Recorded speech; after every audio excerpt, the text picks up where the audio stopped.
Welcome back to Grammar Grade 9. This is Unit 7, Lesson 53, and we're staying with pronouns and the words they stand for. Last time, we matched pronouns to their antecedents in number and gender. Today, we add one more kind of match: person. It sounds small, but it's the source of one of the most common slips in all of writing, a slip you've almost certainly made without noticing. By the end, you'll catch it every time. Let's dive in. Before we can make pronouns agree, we need one quick idea: person. In grammar, person tells us who is speaking, who is being spoken to, and who is being spoken about. There are exactly 3 of them. First person is the speaker: I, we, me, us, my, and our. Second person is the one being spoken to. That's you and your. And third person is everyone and everything else being talked about: he, she, it, they, him, her, his, and their. Here's the key: every pronoun you use belongs to one of these 3 persons. Tuck that away, because agreement in person depends on it. Now the rule itself, and it's beautifully simple. A pronoun must agree with its antecedent in person. If the antecedent is third person, the pronoun has to be third person too. Look at this. Brian gave his old guitar to Jacob. Brian is a name, a third person word, and his is also third person, so they match perfectly. See how his reaches straight back to Brian? Now a first person example. We want our money back. We is first person, the speaker, and our is first person as well. Same person on both sides. That's the whole rule. Whatever person the antecedent is, the pronoun matches it, every single time. Here's a case worth pausing on. Sometimes the antecedent isn't a noun at all. It's another pronoun. And when that happens, the 2 pronouns still have to agree in person. Take this sentence: we should trust our own judgment. The word our points back to we, and both of them are first person, so they agree. Now watch a second person pair. You must bring your own lunch. Here, your points back to you, and both are second person. The trap is letting the 2 pronouns quietly slide into different persons. So whenever a pronoun refers to another pronoun, check them side by side and make sure they're the same person.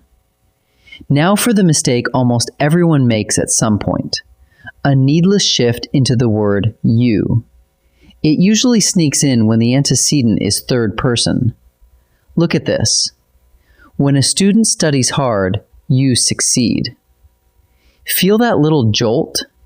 The sentence starts with a student, which is third person, and then suddenly jumps to you, which is second person. Nobody was actually being spoken to. The writer just drifted. That mismatch is the shift, and it makes writing feel wobbly and unclear. The reader wonders, wait, are we talking about the student or about me? Keep your eyes open for that surprise you. The good news is that fixing the shift is easy, and you have 2 clean ways to do it. The first way: stay in third person. When a student studies hard, he or she succeeds. Now the whole sentence lives in third person, start to finish, and it reads smoothly. The second way: make everything plural. When students study hard, they succeed. Students is third person plural, and they matches it perfectly, with no clunky he or she to slow you down. Both fixes share one idea: choose a person and hold on to it. Whatever you do, don't let a stray you wander in where it doesn't belong. Let's boil it all down to a quick check you can run every time you write a pronoun. Step 1. Find the antecedent and ask what person it is: first, second, or third. Step 2. Keep your pronoun in that very same person all the way through. And step 3, the big one. Never drift into you by accident. If nobody is actually being spoken to, the word you has no business appearing. Do these 3 things and your writing will stay in one consistent voice from the first word to the last. All right, let's practice. Let's put this to work. In this first set, I'll give you a sentence with the pronoun missing, and you pick the one that agrees with its antecedent in person. Find the antecedent, name its person, then choose. Pause the video and try each on your own before I reveal the answer. We want blank money returned today. The antecedent is we. That's first person, the speaker. So the pronoun has to be first person too.